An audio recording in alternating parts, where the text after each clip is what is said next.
Assalamualaikum warahmatullahi wabarakatuh. Kami bertiga akan menjelaskan mengenai demokrasi. Kata demokrasi sendiri berasal dari bahasa Yunani yang bermakna kekuasaan dan kedaulatan. Secara bahasa, demokrasi adalah sistem pemerintahannya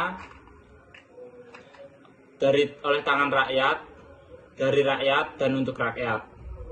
Demokrasi adalah sebuah sistem alternatif yang menjadi tatanan aktivitas masyarakat dan negara. Hampir semua negara menyatakan sebagai negara yang mengedepankan rakyatnya.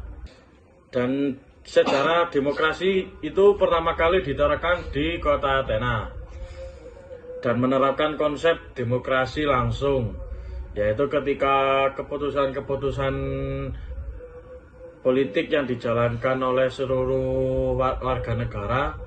Akan tetapi warga negara yang dimaksud dan memiliki hak mengambil keputusan politik itu hanyalah dari warga Yunani yang memiliki kasta tertinggi. Sedangkan pedagang asing, rakyat jelata, bahkan budak-budak yang dibeli tidak memiliki hak tersebut. Untuk bentuk-bentuk demokrasi di Indonesia adalah yang satu, demokrasi parlementer. Demokrasi parlementer adalah demokrasi yang memberi lebih banyak kekuatan kepada legislatif atau disebut juga dengan demokrasi parlementer. Untuk yang kedua, demokrasi langsung. Demokrasi langsung atau demokrasi murni merupakan jenis demokrasi di mana rakyatnya yang memiliki kekuasaan secara langsung tanpa perwakilan. Untuk yang ketiga, demokrasi tidak langsung. Demokrasi tidak langsung adalah ketika rakyat dapat memilih siapa yang akan mewakili suara mereka di parlemen. Untuk yang keempat, demokrasi Pancasila. Demokrasi Pancasila merupakan demokrasi yang saat ini berlaku di tanah air Indonesia. Untuk yang kelima, demokrasi presidensial. Untuk demokrasi presidensial, presiden dipilih secara langsung oleh warga negara. Presiden dan cabang eksekutif pemerintah kemudian tidak bertanggung jawab kepada legislatif. Untuk yang keenam, demokrasi liberal. Demokrasi liberal dalam demokrasi yang menggunakan sistem politik dengan paham memberikan kebebasan individu.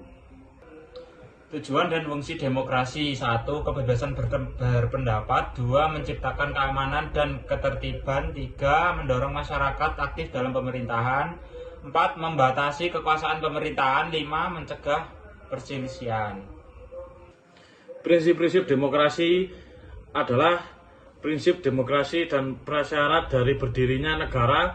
Demokrasi telah diakomodasi dalam Konstitusi Negara Kesatuan Republik Indonesia.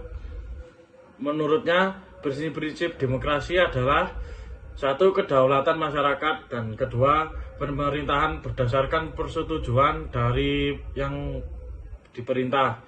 3. Kekuasaan mayoritas, dan 4. Hak minoritas. Asas pokok demokrasi. Untuk asas pokok demokrasi yang ke-1, pengakuan partisipasi rakyat dalam pemerintahan. Yang kedua, pengakuan hakikat dan martabat manusia. Misalnya adanya tindakan pemerintah untuk melindungi hak-hak asasi manusia demi kepentingan bersama.